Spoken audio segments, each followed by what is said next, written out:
ভোরবেলা যদি ঘুম থেকে উঠি কাটান, তাহলেও আপনার সময় চলে যাবে। আর যদি ফজরের নামাজ ঘুম থেকে উঠলেন না, ঘুমের মধ্যে অতিবাহিত করে দিলেন, তাহলেও সময় শেষ হয়ে যাবে। আল্লাহ তাআলার দরবারে হয়তো আপনার নাম নামাজি হিসাবে উঠবে অথবা বেনামাজি হিসাবে উঠবে। আপনি যদি দৈনন্দিন কোরআন কারীম তেলাওয়াত করেন, করলেও সময় শেষ হয়ে যাবে। কোরআন কারীম তেলাওয়াত যদি না করেন, তাহলেও সময় শেষ হয়ে যাবে। আজকে আপনারা মাসিক ইজতেমা আসছেন, যারা এখানে আসছেন তাদেরও সময় শেষ, যারা মাসিক ইজতেমা আসে নাই তাদের সময়টাও কিন্তু বয়ে হয় নাই, সব শেষ হয়ে গেছে। তে বাহলুল একদিন নদীর কিনারা বসে বসে ঘর বানায়।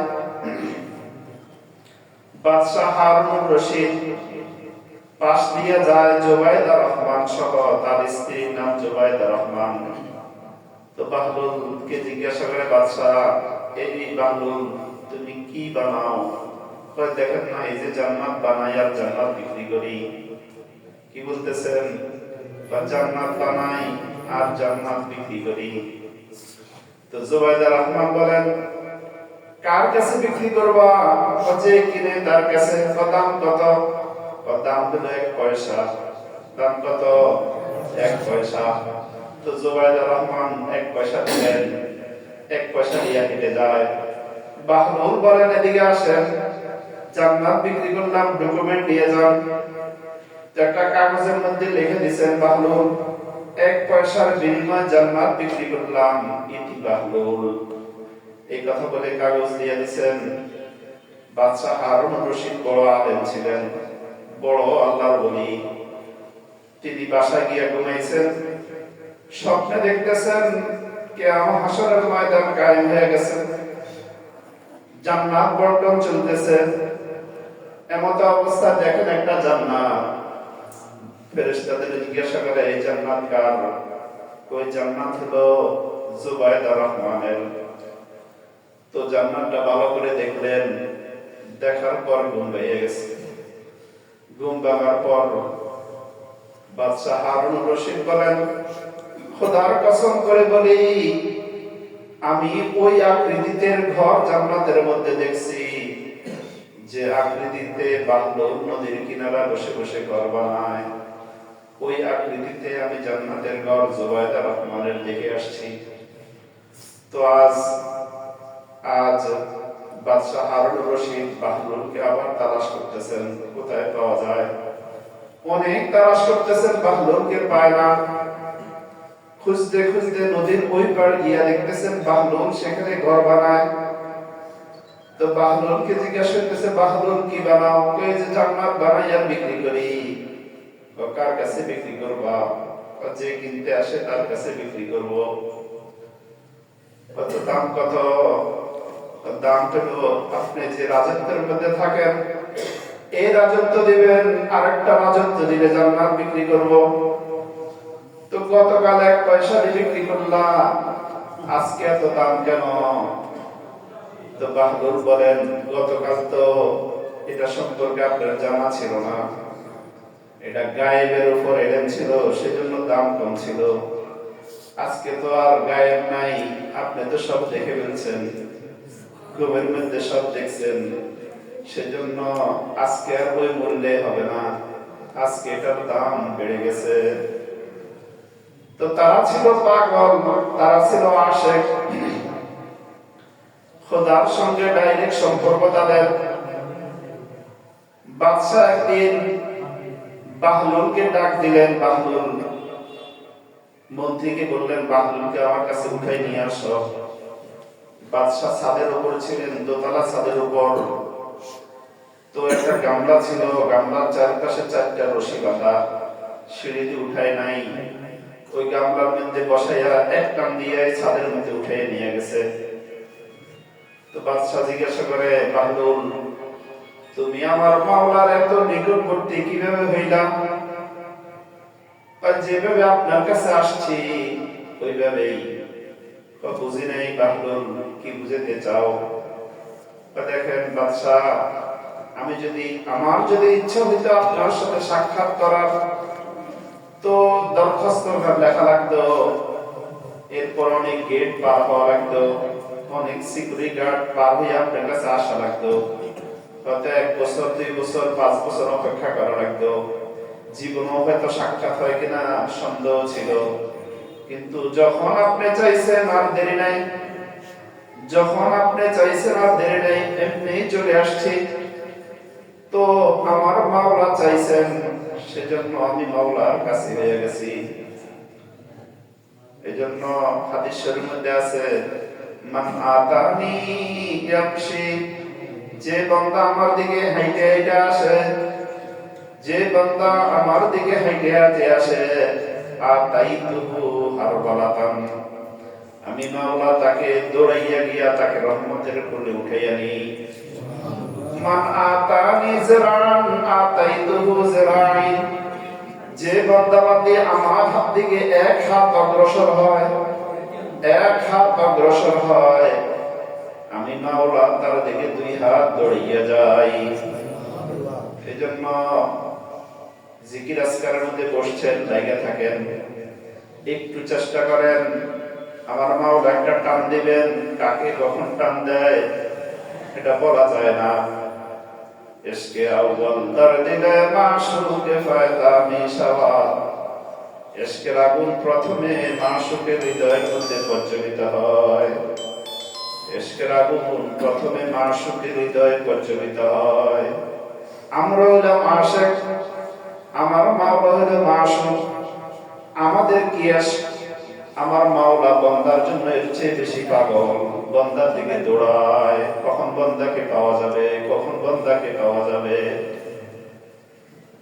যেমন মোমবাতির আশিক হয় উলি পোকা, মোমবাতির আশিক কে হয়? উলি পোকা গিয়া কোথায় পড়ে? মোমবাতির আগুনের মধ্যে পড়ে।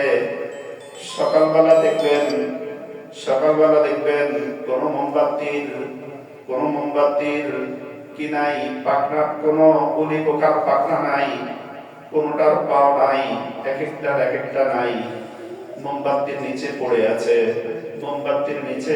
আছে। কিন্তু আশিকের তো এখনো সামান্য জান আছে। কিন্তু মাশুক মোমবাতির অবস্থা কি? মাশুক মোমবাতি তার অস্তিত্বকে বিলীন করে দিয়েছে। আমরা আশিক যদি আল্লাহ থেকে একটা দৌড় মারতে পারি।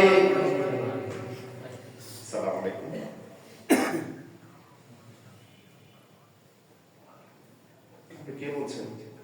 কে বলছেন? আচ্ছা, আমি একটু বয়ানে আছি, আপনি পরে ফোন দেন, আপনি বুঝতেছেন তো মনে হয়।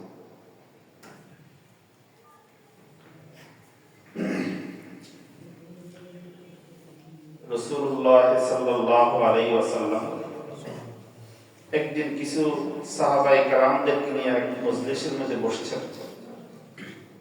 তো রাসূল বলেন, মজলিসের মধ্যে আবু বকর ফিল জান্নাত, আবু বকর জান্নাতি। এই কথা বলার সঙ্গে সঙ্গে আবু বকর খুশি, কিন্তু ওমরের দিকে তাকায় দেখে ওমরের মনটা খুব বেজার।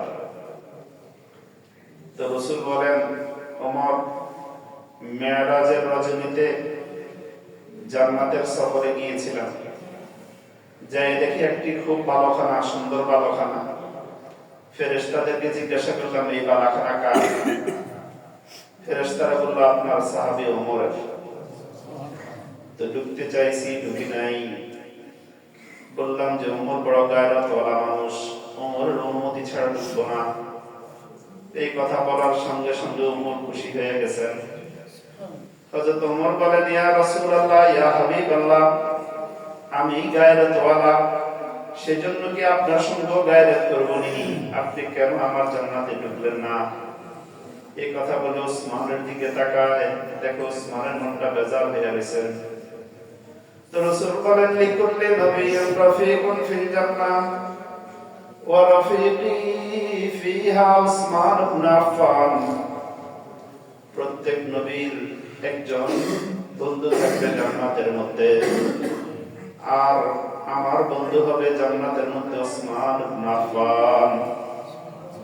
এই কথা বলে আলীর দিকে তাকায়, দেখে আলীর মনটা খুব খারাপ, মন বেজার। তো রাসূল বলেন, আলী তুমি কি এতে খুশি নয়?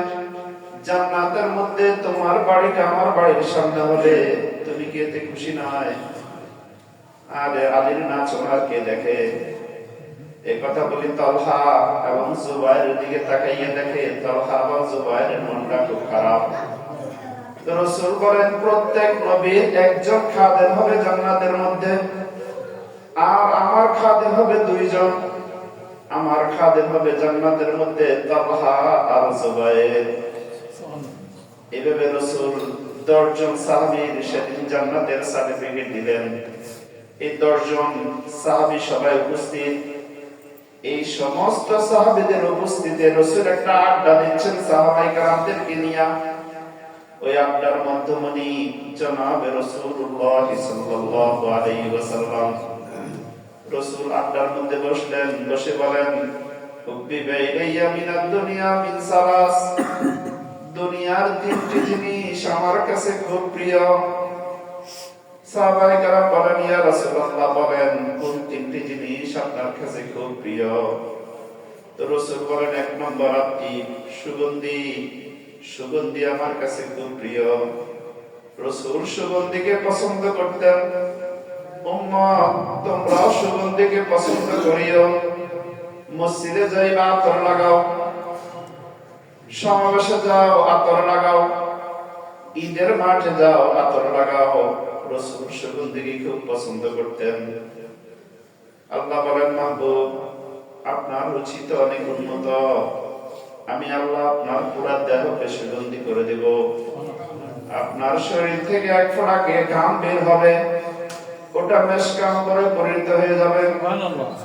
শুধু কি তাই না, আপনার শরীরের 1 ফোঁটা ঘাম বড় একটা শিশির মধ্যে পানি বরাবর শিশির মধ্যে রাখেন, পুরা শিশির পানি সহ সব মেশক আম্বরে পরিণত হয়ে যাবে। শুধু তাই না, আপনার মলমূত্রকেও আমি সুগন্ধি করে দিলাম। রাসূল একদিন রাত্রেবেলা প্রস্রাব করিয়া একটা পাত্রের মধ্যে রেখে দিলেন।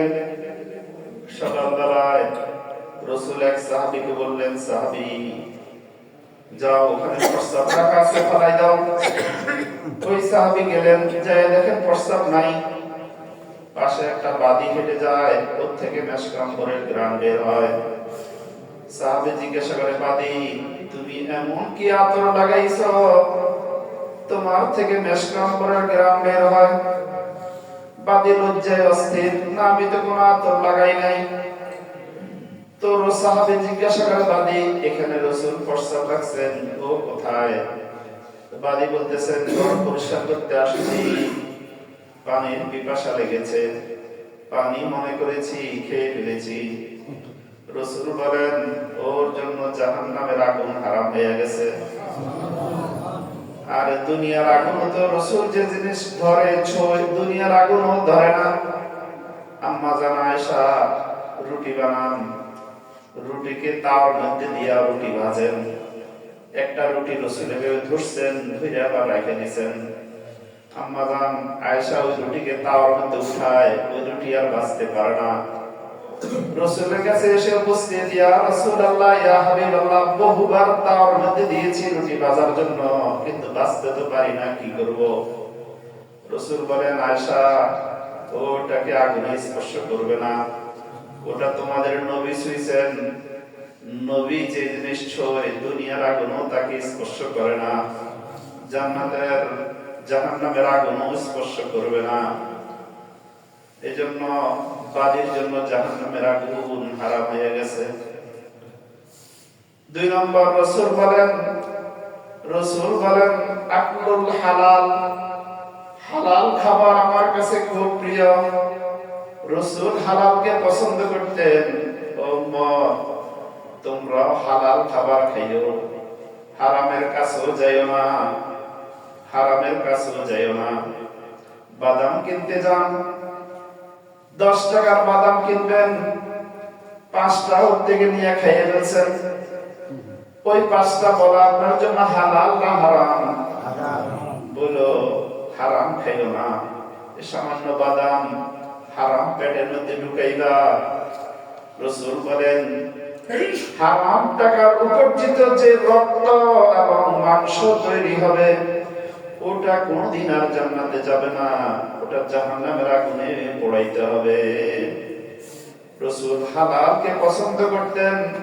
তোমরা হালাল খাইও, হালাল খাইও, হারামের কাছে যাইও না। রাসূল বলেন আল্লাহ বলেন মাহবুব আপনার রুচি অনেক উন্নত, আমি আল্লাহ আপনাকে জান্নাতের খাবার খাওয়াবো, জান্নাত থেকে খাবার খাওয়াবো। একদিন রাসূল নামাজে দাঁড়াইছেন, নামাজে দাঁড়াইয়া দেখেন কি যেন ধরতে গেছেন, আবার ধরেন নাই, পিছনে চলে আসছেন। এক সাহাবী বলেন ইয়া রাসূলুল্লাহ ইয়া হাবিবাল্লাহ, ওই যে না দেখলাম নামাজে কি যেন ধরতে গেছেন, ধরেন নাই, পিছনে চলে আসছেন। রাসূল বলেন সাহাবী তুমি সত্যিই দেখেছো, তুমি সত্যিই দেখেছো। জিবরাইল এক থান আঙ্গুর নিয়ে আসছিল, তো আমি নিতে গেছিলাম, ধরি নাই। যদি নিতাম তোমরা খাইতা, আনেওয়ালা উম্মত সবাই খাইতো, সবার পেট ভরে যাইতো।